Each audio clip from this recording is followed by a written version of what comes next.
আমাদের মানে বাংলাদেশের মানুষের অন্যতম প্রধান সংকট কি?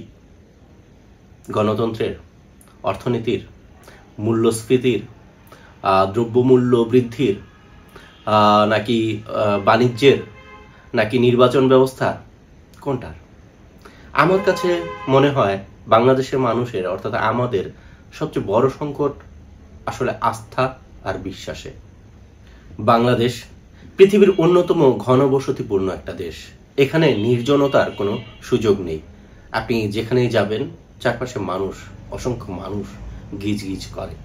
এত ছোট একটা শহরে কোটি কোটি মানুষ, আপনি রাস্তায় গেলে চারপাশে অসংখ্য মানুষ।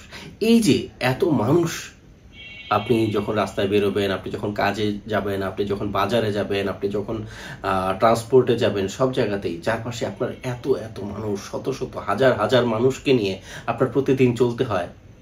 কি অসহায় আপনি এবং আমি বা প্রত্যেকটা মানুষ যে আমরা কাউকে বিশ্বাস করতে পারি না, কাউকে কারো উপর আস্থা রাখতে পারি না। প্রত্যেকটা মানুষকে আমাদের সন্দেহ করতে হয়, অবিশ্বাস করতে হয়। কোন একটা মানুষ যদি একটা কাগজের টুকরো আমাদের চোখের সামনে এনে বলে যে এই ঠিকানাটা কোথায়, আমরা তাকে সবার প্রথমে ছিনতাইকারী হিসেবে ট্রিট করব। মনে হবে যে এক্ষুনি বোধ হয় এই কাগজ থেকে কোনো একটা কেমিক্যাল নির্গত হয়ে আমরা হুঁশ হারাবো এবং সে আমার মোবাইল, টাকা পয়সা, মানি ব্যাগ সবকিছু নিয়ে যাবে। তো এই যে চারপাশে এত অচেনা মানুষ, এবং অচেনা মানুষ মানেই সন্দেহজনক। শুধু অচেনা মানুষ কেন, চেনা মানুষদেরকেও আমরা সন্দেহ করি। আস্থা এবং বিশ্বাস সবার উপরে কি থাকে? এই আস্থাহীনতা, চরম আস্থাহীনতা এবং চরম বিশ্বাসহীনতা এবং সন্দেহজনক। তো আপনি কল্পনা করেন যে আপনার পুরো জীবনটা কেটে যাচ্ছে মানুষকে সন্দেহ করে করে, কাউকে আপনি বিশ্বাস করতে পারছেন না। কিন্তু আবার এমনই সংকট, এই মানুষগুলোকে একই সঙ্গে সন্দেহ এবং বিশ্বাস না করে আবার আপনাকে এদেরকেই বিশ্বাস করতে হচ্ছে। আপনি যখন রাস্তাটা পার হচ্ছেন, আপনাকে বিশ্বাস করতে হচ্ছে যে এই যে ধেয়ে আসছে যে বাসটা, সে হয়তো আপনার ইশারা পেয়ে স্লো হবে। আপনি বিশ্বাস রাখতে হয় যে দোকানিটা আপনাকে নকল মাল দিয়ে দিচ্ছে না। তো এই পরস্পর সন্দেহ এবং আস্থাহীনতা এবং বিশ্বাসহীনতা, আবার একই সঙ্গে আস্থা এবং বিশ্বাস নিয়েই আসলে আমরা বেঁচে আছি। বিশেষত যাদের উপর আমাদের আস্থা রাখাটা, বিশ্বাস রাখাটা খুব প্রয়োজনীয়, চিকিৎসক রাখতে পারি, দেখলেই মনে হয় যে এক্ষুনি বোধহয় এক গাদা টেস্ট দিয়ে আমাদের হাজার হাজার টাকা আপিস করে নিয়ে যাবে, অথবা ভুল চিকিৎসা করবে। ভুল চিকিৎসার অভিযোগে হসপিটাল ভাঙচুর, ডাক্তারকে হেনস্থা করা, কোনো কিছু বাকি আছে আমাদের? আইন শৃঙ্খলা রক্ষাকারী বাহিনী, যাদের উপর আমাদের নির্ভর করার কথা ছিল, যাদেরকে বিশ্বাস করার কথা ছিল, বিশ্বাস কি করতে পারি? উল্টো ভয় হয়। নোবেল প্রফেশনের কারণে যারা একসময় ছিলেন পরম শ্রদ্ধার, আস্থার, বিশ্বাসের, ভালোবাসার শিক্ষক, সেই শিক্ষককেও এখন বিশ্বাস করতে কষ্ট হয়, আস্থা রাখা যায় না। এরকম প্রত্যেকটা প্রফেশন ধরে ধরে বলা যায়, সব জায়গা, সব মানুষ আমাদের আস্থা হারিয়েছে, বিশ্বাস হারিয়েছে। আমাদেরকে মানে এই বাংলাদেশের নাগরিকদেরকে রক্ষা করার মহান দায়িত্ব যার উপর, বাংলাদেশ সরকার। এই সরকার আমরাই 5 বছর পর পর নির্বাচন করে, নির্বাচনে বিজয়ী করে সরকার গঠন করতে সাহায্য করি। আমাদেরই ভোটে তারা নির্বাচিত হয়, আমাদেরই ট্যাক্সের টাকায় সরকার গঠিত হয়, সরকার পরিচালিত হয়, আইন শৃঙ্খলা বাহিনী পরিচালিত হয়।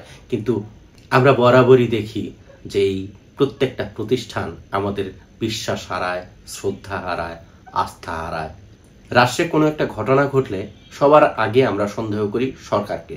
ধরা যাক দেশে একটা ঘটনা ঘটেছে, ধরা যাক খুন হয়েছে বা কোনো দুর্ঘটনা ঘটেছে, জনগণের একটা বড় অংশ, বেশিরভাগ অংশ সবার প্রথমে সন্দেহ করবে যে সরকার কোনো একটা 2 নম্বরই করেছে।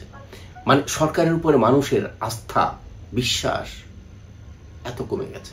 এটা কোনো নির্দিষ্ট সরকার না, আওয়ামী লীগ, বিএনপি বা অন্তর্বর্তীকালীন বা তত্ত্বাবধায়ক কোনো সরকারের উপরেই কি আমাদের এখন আস্থা আছে? ধরা যাক জুলাই পরবর্তী বাংলাদেশ, অনেক মানুষের স্বপ্ন নিয়ে একটা সরকার গঠিত হলো, অন্তর্বর্তীকালীন সরকার। অনেকেরই আশা ছিল যে ডক্টর মোহাম্মদ ইউনূস এত বড় একজন ব্যক্তিত্ব, এত নামী একজন ব্যক্তিত্ব, পৃথিবীব্যাপী যার খ্যাতি, যার সুনাম, তিনি এই রাষ্ট্রের দায়িত্ব নিয়েছেন। তিনি অভিজ্ঞ, প্রাজ্ঞ, শিক্ষিত। নিশ্চয়ই বাংলাদেশ এখন স্বপ্নের মতো পরিচালিত হবে, কিন্তু সেই স্বপ্ন এখন কি অটুট আছে? আপনি বাজারে যান, সাধারণ মানুষের কাছে যান, যারা দিনমজুর, যারা স্বল্প আয়ের, তাদের কাছে যান, যারা রাজনীতি বোঝে না, রাজনীতির প্যাচ বোঝে না, কোনো দল নিয়ে মাথা ঘামায় না, যারা শুধু দুমুঠো খেয়ে পরে বেঁচে থাকতে চায়, তাদেরকে জিজ্ঞেস করুন, তারা কি এখন এই স্বপ্নটা দেখে এই অন্তর্বর্তীকালীন সরকারকে নিয়ে? কেন পারে না? আমাদের সরকারগুলো এত দ্রুত কিভাবে জনবিচ্ছিন্ন হয়ে যায়, কিভাবে আস্থা হারায়, কিভাবে বিশ্বাস হারায়, কিভাবে মানুষের ভালোবাসা হারায়, এটা নিয়ে আসলে একটা গবেষণা হওয়া উচিত। সামনে একটা নির্বাচনের সম্ভাবনা দেখা যাচ্ছে, হয়তো নতুন সরকার গঠিত হবে।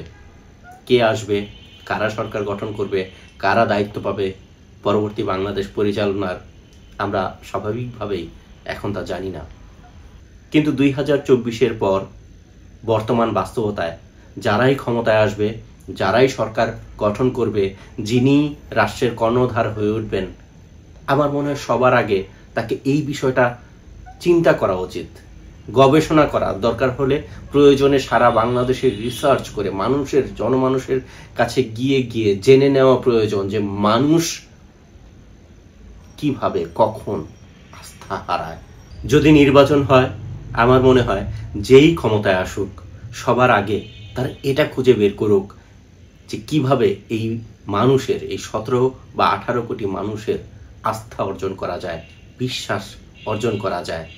আমি একদম সাধারণ মানুষ হিসেবে যে কথাটা বলতে পারি যে বাংলাদেশের মানুষ আসলে খুব বেশি কিছু চায় না, খুব সামান্য তাদের চাওয়া, মানে না পেতে পেতে মানুষের চাহিদা এত কমে গেছে যে ঘুষ, দুর্নীতি, কিছু আইন শৃঙ্খলার অবনতি, এগুলো মানুষ মেনে নিয়েছে।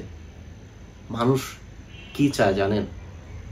আস্থা রাখতে চায়, বিশ্বাস করতে চায়, মানুষ তার পক্ষের একটা সরকার চায়। মানুষ যখন বিপদে পড়বে, তখন মানুষ এই বিশ্বাসটা রাখতে চায় যে সরকার তার পাশে এসে দাঁড়াবে, সরকার তার পক্ষে কথা বলবে। মানুষ শুধু এটাই চায়।